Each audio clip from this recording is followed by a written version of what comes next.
बिस्मिल्लाहिर्रहमानिर्रहीम।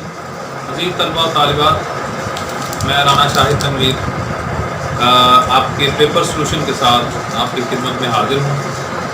अब हम जैसा कि हमने पहले ऑब्जेक्टिव टाइप पेपर जो है वो डिस्कस किया, अब हम दूसरा उसका पार्ट जो है सब्जेक्टिव टाइप उसको डिस्कस करने जा रहे हैं। आप इस कम्प्रीहेंसिव डिस्कशन को ज़रूर सुने और पेपर को हल करने का जो मेथड है उसको भी आप जो है मज़ीद इसमें निखार पैदा करें, ताकि आपको पता चले कि एग्ज़ाम में आप अपना पेपर कैसे टैकल कर सकते हैं। तो अभी हम जो सब्जेक्टिव टाइप पेपर है, ये क्वार्टर बुक की पार्ट 2 यानी कि क्वार्टर बुक का टेस्ट 2 है, जिसको हम डिस्कस करने जा रहे हैं। इससे पहले हम इसका ऑब्जेक्टिव टाइप डिस्कस कर चुके हैं। तो सबसे पहले हम क्वेश्चन नंबर 2 की तरफ चलते हैं। इसमें फर्स्ट क्वेश्चन है answering 3-4 lines of following questions any 3, यानी किसी कोई से 3 सवाल के जवाब देने हैं आपने, और ये तमाम के तमाम जो क्वेश्चंस हैं वो आपकी टेक्स्ट बुक में से लिए गए। जैसा कि मैंने पहले भी एक्सप्लेन किया था कि ज़रूरी नहीं है जो लेसन्स के आखिर में एक्सरसाइजेज हैं उनमें से क्वेश्चन आंसर या क्वेश्चन दिए जाएँ। क्वेश्चन आपको बुक के अंदर से भी दिए जा सकते हैं। क्वेश्चन की जो जिसे हम स्टेटमेंट ऑफ द क्वेश्चन कहते हैं उसको अंडरस्टैंड करना बहुत ज़रूरी है। अमूमी तौर पे स्टूडेंट्स जो हैं वो स्टेटमेंट ऑफ द क्वेश्चन को समझ नहीं पाते और उसके बाद क्वेश्चन का आंसर कुछ और दे देते हैं। तो लिहाजा हमें ये देखना है कि ये क्वेश्चन का जो आंसर है वो एग्जैक्ट बनता भी है या नहीं। तो हम क्वेश्चन की तरफ चलते हैं, और ये भी बात करना ज़रूरी समझूंगा इससे पहले कि मैं क्वेश्चन को डिस्कस करूँ कि आपका क्वेश्चन जिस टेंस में होगा उसी टेंस में उसका आंसर भी मौजूद होगा। हम देखते हैं कि पहला क्वेश्चन कौन सा है और कौन से लेसन से है। What did the quake pretend to cure to the villagers? दोबारा से सुन लें। What did the quake pretend to cure to the villagers? कि अताई ने गांव वालों के सामने किस मर्ज का इलाज करने का बहाना किया। तो आपका आधा आंसर तो क्वेश्चन के अंदर ही मौजूद है। The quake pretended to cure the goiter to the villagers। ये क्वेश्चन आधा आंसर क्वेश्चन के अंदर मौजूद है, आधा आपने एक या 2 पॉइंट आपने खुद लिखते हैं, जैसे the quack pretended to cure goiter to the villagers. तो ये इसका आंसर था, सुन लें आप। Second question, why did the man eat their supper with good appetites? लोगों ने पेट भरकर रात को खाना क्यों खाया? क्योंकि इसमें ये आंसर इसका भी आधा इसके अंदर ही है। Men ate their supper with good appetites because they finished the work about swarm, mild attack of locust। ये लेसन है, 10th लेसन है, उसके अंदर से ये अंदर से क्वेश्चन दिया गया, एक्सरसाइज में से नहीं दिया गया। इसमें उन्होंने पूछा है कि पेट भर के लोगों ने खाना क्यों खाया? क्योंकि खाना उन्होंने इसलिए खाया क्योंकि वो स्वाम को अपने अपने ठिकाने लगा चुके थे, वो मिरोइड्स और अलाव जला चुके थे, और वो कभी टिन कैंस बजा चुके थे, और जत्था जो था वो आहिस्ता आहिस्ता खत्म हो रहा था, इसलिए वो थोड़े से मुतमिन नजर आए।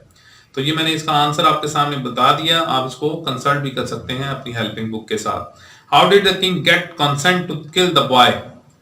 अब ये क्वेश्चन एक्सरसाइज में मौजूद नहीं है, जैसा कि आपको पता है कि वहां क्वेश्चंस कुछ किसी और तरह दिए गए। ये क्वेश्चन आप देखें, how did the king get consent to kill the boy, कि लड़के को कत्ल करने के लिए बादशाह ने रजामंदी कैसे हासिल की। अब इसका आंसर आप खुद दे सकते हैं, या इसको इस तरह भी लिखा जा सकता है, the king got consent to kill the boy to pay a huge amount of money to the parents of the boy, यानी कि लड़के के वालिदैन को एक बहुत बड़ी रकम दे के लड़के को कत्ल करने के लिए उनकी रजामंदी हासिल की गई। What was the condition of the parents on the arrival of the doctor? Doctor के पहुंचने पर वालिदैन की क्या हालत थी? अच्छा, इसका आंसर भी इसके आधा इसके अंदर से लिया जा सकता है, या आप अपने पास से भी लिख सकते हैं। मसलन मैं इसको अगर आंसर दूं तो इस तरह लिखूंगा, the condition, the parents were much confused, the parents were much confused on the arrival of the doctor। The parents were much confused on the arrival of the doctor। वालिदैन बहुत ज्यादा परेशान थे डॉक्टर के अंदर आने पे या पहुंचने पे। अगला क्वेश्चन है, what is the lesson that the story the reward teaches? Lesson, reward, इनाम, इसका मतलब क्या है? इसका मतलब रिवॉर्ड का जो मॉरल लेसन है वो क्या है? रिवॉर्ड जो लेसन है इसका बेसिकली मतलब ये है कि आप डिटर्मिनेशन के साथ आपको अपॉर्चुनिटी भी दरकार होती है। Determination with determination you need an opportunity also there. आपको मुसम्मम इरादे के साथ साथ मौके की जरूरत भी होती है आगे बढ़ने के लिए। तो इसमें इस लेसन में मौके और अज़्म मुसम्मम पर जो है वो जोर दिया गया है। क्वेश्चन नंबर 3 की तरफ चलते हैं। Answer in 3 to 4 lines of the following question any two. कोई से 2 सवाल के जवाब देने। मैं तमाम क्वेश्चंस के आंसर दे रहा हूं, आप इनको देखते जाइए। जो जो आपने क्वेश्चंस किए हैं इनको आप चेक कर सकते हैं। फर्स्ट क्वेश्चन है what was written on the pedestal of the Ozymandias statue. Ozymandias जो कि किंग ऑफ किंग्स हाउस के पेडिस्टल पर, पेंदे पर क्या लिखा हुआ था? पेडिस्टल पर लिखा हुआ था I am Ozymandias the king of kings, look at my works, ye mighty and despair। दोबारा से सुन लें। It was written on the pedestal of the Ozymandias statue, I am Ozymandias, king of kings, look at my works, ye mighty and despair। ये इसका question का answer था। Why is mother sparrow worried in the point the feed? माँ चिड़िया जो है वो क्यों परेशान थी पोइम फीड में, दाना दुनका में। The sparrow is worried about how to feed the 10 children, about how to feed 1 grain of millet to 10 children। दोबारा से सुन ले। The sparrow is worried how to feed 1 millet, 1 grain of rice, 1 grain of millet to 10 children of her। आगे चलते हैं। Write the central main theme of the poem the leisure या leisure, फुर्सत। इसका मौजू क्या है? मेन जो आइडिया है, मरकजी ख्याल क्या है? मरकजी ख्याल इस पोइम का यही है कि इंसान बहुत ज़्यादा बिजी है और वो इतना बिजी है कि उसे अपने आसपास की खबर भी नहीं है। वो कहता है what is life if full of care, we have no time to stand and stare, no time to stand beneath the boughs to look at the cows and other things. ये मैंने इसका 2-3 लाइनें टेक्स्ट से बोली हैं, आप इसके theme को समझ जाएं। The central idea of the poem is concentrates on the busyness of the modern man। जदीद आदमी की मसरूफियत पे जो है वो ये नज़म जोर देती है। आगे चलेंगे। Who was Abraham अलैहिस्सलाम? हज़रत इब्राहिम अलैहिस्सलाम कौन थे? हज़रत इब्राहिम अलैहिस्सलाम was the prophet of Allah सुब्हानहू तआला। Use the pair of words in your own sentences। Question number 4 की तरफ चल रहे हैं। जेंटल, जेंटिल, जेंटल और जेंटल। जेंटल, पहला जो जेंटल है उसे शरीफाना या मुअद्दब या मुहज्जब बोलते हैं, और जेंटल ये जो है इसका मीनिंग जो है जेंटल का वो इंपीरियस के मानों में आता है। जेंटल यानी कि एग्जैजरेटेड रिस्पेक्टेबिलिटी, जिसमें मुबालगा आराई हो, ऐसी अदब, ऐसा एहतराम जिसमें मुबालगा आराई से काम लिया जाए, उसे आप जेंटल बोलते हैं। जेंटल यानी कि इसको अगर आप डिफ्रेंशिएट करेंगे तो जेंटल जेंटील पढ़ लें, दोनों में डिफ्रेंशिएशन आ जाएगी। अगर आप जेंटल ही पढ़ते हैं तो डेफिनेटली जेंटल पहले वाला जो है वो अदब, मुहद्दब, मुहज्जब इस मानों में आएगा, और जेंटल जो है दूसरा जो है वो इफेक्टेड और एग्जैजरेटेड रिस्पेक्टेबिलिटी या रिफाइनमेंट के मानों में भी आ सकता है। आगे चलते हैं। उसके बाद ह्यू और ह्यू, HUE जो है ह्यू, ये है रंग, किसी चीज को रंगना। He was hueing the cloth red, या ह्यू HEW ह्यू जो है ये कटिंग डाउन होता है। He was hewing down a tree. उसके बाद है इंपीरियस। इंपीरियस का मतलब होता है मगरूर, तकब्बर, pride. He is imperious in his behaviour, वो अपने रवैये में बहुत ज्यादा मगरूर है। इंपीरियल, शाही। He is an imperial officer, वो शाही अफसर है। या किसी और तरह भी कर सकते हैं आप इसे, हेल्पिंग बुक को भी कंसल्ट कर सकते हैं। Punctuate the following line. Question number 4 है, बी ऑप्शन है। क्वेश्चन नंबर 4 ए और बी। ए हम डिस्कस कर चुके हैं, बी को डिस्कस करने लगे हैं।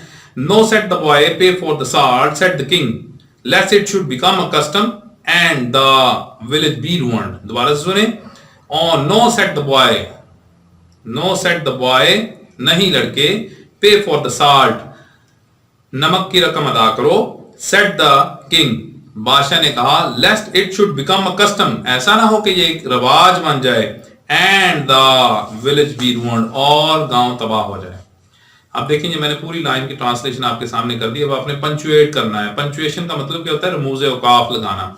अब आप जब बोलते जाएंगे तो किसी को नहीं पता चलेगा कि आपकी बात कहां से शुरू हुई कहां पे खत्म हुई। इसी तरह राइटिंग में तो आपके पास एक्सप्रेशन नहीं होते ना, तो वहां पे आपको पंचुएशन वर्ड्स या पंचुएशन जो सिंबल्स हैं उनको यूज करना पड़ता है। अब हम देखते हैं कि यहाँ पे पंचुएशन वर्ड्स या पंचुएशन जो सिंबल्स हैं उनको हम कैसे इस्तेमाल कर सकते हैं। सबसे पहले जब भी कोई बात की जाती है तो इक्तबास लिया जाता है, लेसन के अंदर से कोई ना कोई चीज उठाई जाती है, किसी कहे हुए बयान को या कहे हुए अल्फाज को आपने दोबारा से रीराइट करना होता है। तो सबसे पहले जब भी कोई पैराग्राफ शुरू करें तो उसे इन्वर्टेड कॉमास में बंद करें शुरू से। मसलन अब आप देखें नो का वर्ड है एन ओ, नो का वर्ड एन जो है वो कैपिटल लेटर होगा। सबसे पहला लेटर जो होता है किसी भी लाइन का वो कैपिटल लेटर होता है और एन का नो यानी कि नो का एन बड़ा लगेगा, तो फिर आप उसको इन्वर्टेड कॉमास में बंद करेंगे। No said the boy comma, pay for the salt comma, said the king. अब यहाँ पे आप इसको चाहें तो इन्वर्टेड कॉमास में बंद कर सकते हैं। No said the boy pay for the salt, यहाँ इस पूरी लाइन को आप इन्वर्टेड कॉमास में बंद कर दें, फिर उसके बाद कॉमा लगाएं और सेट द किंग इसको फिर आप फुल स्टॉप लगा के खत्म कर दें। या इसको अगर जारी रखना चाहते हैं तो कॉमा लगा के आगे ले चलें, क्योंकि अब आगे बात जारी है। लेस्ट का मतलब होता है मुबादा के, ऐसा ना हो के, क्योंकि आगे बात जारी है। Lest it should become a custom, या बात जारी है, ऐसा ना हो कि ये एक रिवाज बन जाए। एंड विलेज बी रूइंड, और गांव तबाह हो जाए। अब देखें यहाँ पे फुल स्टॉप लगा के आप इसे इन्वर्टेड कॉमास में बंद कर देंगे। अजीज तलबा तालिबात, ये आपके 2 नंबर की यहाँ पे पंचुएशन है, बल्कि ये 5 नंबर का क्वेश्चन आता है एग्जामिनेशन में। तो आप इस तरह इसको छोटे छोटे हिस्सों में तकसीम करके भी पंचुएट कर सकते हैं। Explain the following lines with reference to the context. Explanation पे मैंने बहुत ज्यादा डिटेल में बात की थी पिछले अपने क्लिप में, मैं ब्रीफली फिर भी डिस्कस कर देता हूँ। एक्सप्लेनेशन जो है विद रेफरेंस टू कॉन्टेक्स्ट जो है ये आपका क्वेश्चन है हवाला मतन हवाला मतन और सियाक़-ओ-सबाक़ के लिहाज से तशरीह करना। उसमें सबसे पहले आप हवाला मतन बोलते हैं उर्दू में। हवाला मतन में आप शायर का नाम और सबक का नाम लिखते हैं, फिर उसके बाद आप सियाक़-ओ-सबाक़ देते हैं जिसे आप कॉन्टेक्स्ट कहते हैं, फिर उसके बाद एक्सप्लेनेशन या तशरीह करते हैं, तशरीह कहते हैं, तशरीह के माने में आते हैं। तो यहाँ पे देखें, love madness has departed in, love madness has departed in, the Muslims when the blood runs thin, ranks broken, heart perplexed, prayers cold, no feeling deeper than the skin। अब ये आपकी जो पोएम है उसे आप कंसल्ट कर सकते हैं। अब मैं इसमें मजीद ज्यादा डिटेल में नहीं जाऊंगा क्योंकि ये लेसन आपने ये पोएम बहुत अच्छे तरीके से पढ़ी हुई है और हजरत इब्राहिम अलैहिस्सलाम का भी इसमें जिक्र है, तो इसको आप हेल्पिंग बुक से कंसल्ट कर ले। Write a story with bearing a moral tit for tat. अब ये लेसन जो है अदले का बदला, इसमें the tailor and an elephant ये स्टोरी लगती है जिसमें टेलर और दर्जी और उसका हाथी, ये भी आप हेल्पिंग बुक से आप कंसल्ट कर सकते हैं। उसके बाद write letter to your father telling him your progress in studies. ये पहले 2-3 लेटर्स में से पहला लेटर है कि आपने अपने वालिद को अपनी प्रोग्रेस के बारे में, अपनी तरक्की के बारे में बताना है। तो ये भी सनशाइन में जो 3rd या 4th लेटर है जिसको आप चेक कर सकते हैं अपनी हेल्पिंग बुक से। बाकी मैंने लेटर लिखने का तरीका भी बता चुका हूँ पहले क्लिप में और एक्सप्लेनेशन का तरीका भी बता चुका हूँ। इसके अलावा मैं स्टोरी राइटिंग का तरीका भी बता चुका हूँ कि उनमें कौन कौन से अहम पॉइंट्स हैं, उनको आप पहले क्लिप्स में देख के पढ़ सकते हैं। Translate the following into Urdu. आखिरी जो क्वेश्चन होता है ये 15 नंबर का होता है एग्जामिनेशन में, लेकिन यहाँ पे हमारे चूंकि टेस्ट सीरीज क्वार्टर बुक का ये 10 मार्क्स का यहाँ पे क्वेश्चन है। मैं इसकी ट्रांसलेशन बोल रहा हूँ, आप अपनी अपनी ट्रांसलेशन चेक कर लीजिएगा। इन द फाइनल अनरीजनिंग असॉल्ट, आखिरी नामाकूल हमले में, अनरीजनिंग अनयूजुअल गैर मामूली, असॉल्ट कहते हैं हमला को, attack. I overpowered the child's neck and jaws, मैंने बच्चे की गर्दन को और जबड़ों को पकड़ लिया, दबोच लिया। ओवरपावर्ड काबू कर लेना, जॉज कहते हैं जबड़ों को और नेक कहते हैं गर्दन को। I force the heavy silver spoon back of her teeth, मैंने भारी चम्मच जो था सिल्वर का वो उसके दांतों के पीछे तक ले गया, एंड डाउन हर थ्रोट, और उसके गले के अंदर तक ले गया, टिल शी गेट, हत्ता कि उसे उबकाई आ गई। स्टाइफल, गेज स्टाइफल, उबकाई आना, क्या आना, उल्टी आना, she gags. And there it was, और देखो, there it was both her tonsils, both tonsils covered with membrane, उसके जो दोनों गले थे उस पे झिल्ली थी। मेम्ब्रेन झिल्ली को कहते हैं, कवर्ड कहते हैं ढांपी हुई, यानी कि उसके दोनों जो मेम्ब्रेन थे, टॉन्सल्स गले जो थे वो ढके हुए थे, किसके साथ, झिल्ली के साथ, खुन्नाक की झिल्ली के साथ। She had fought valiantly, valiantly bravely, उसने बड़ी बहादुरी से लड़ी थी। To keep me from knowing her secret, ताकि मैं उसका ये राज ना जान सकूं। वो बड़ी बहादुरी के साथ लड़ी ताकि उसका ये राज मैं ना जान सकूं। She had been hiding that sore throat for the 3 days at least, वो कम से कम 3 दिनों से अपने इस दुखते हुए गले को छुपा रही थी। and lying to her parents in order to escape just such an outcome at this, और अपने वालिदैन से झूठ बोल रही थी in order to escape, बच निकलने के लिए just such an outcome at this, इस तरह के नतीजे से जिसका वो सामना करने जा रही थी। अजीज तलबा और तालिबात, मैंने तमाम पेपर को डिस्कस कर दिया है, पेपर को एक्सप्लेन कर दिया है। कुछ चीज़ें ऐसी हैं जो आप पहले क्लिप्स में भी ले सकते हैं, जैसे कि मैंने आपको बताया कि रेफरेंस टू कॉन्टेक्स्ट और एक्सप्लेनेशन को मैंने बड़ी कम्प्रिहेंसिवली डिस्कस किया है पहले क्लिप्स में, आप उनको भी चेक कर सकते हैं। उसके बाद how to write your story, tit for tat, any proverb, आप उसको भी मैंने काफ़ी ज़्यादा एक्सप्लेन किया है पहले क्लिप्स में। और लेटर राइटिंग की पूरी फॉर्मेशन जो है वो मैंने डिस्कस की हुई है पहले क्लिप्स में, आप उनको वहाँ से कंसल्ट करें, और कुछ चीज़ें आपको बुक से भी कंसल्ट करनी पड़ सकती हैं। उम्मीद है कि आपको ये समझ आ गई होगी। In case of any misunderstanding या कोई चीज़ नहीं समझ आती तो आप मेरे साथ मेरे सेल नंबर पे भी कांटेक्ट कर सकते हैं, आप ईमेल भी कर सकते हैं। सेल नंबर है मेरा 0322700454। तो इस पे आप अपना मैसेज डिलीवर करें, फिर मैं आपको रिप्लाई करूंगा, और नेक्स्ट भी इसी तरह होता रहेगा इंशाल्लाह। उम्मीद है आपको समझ आ गई होगी। इंशाल्लाह नेक्स्ट मुलाकात होगी। अल्लाह हाफिज़।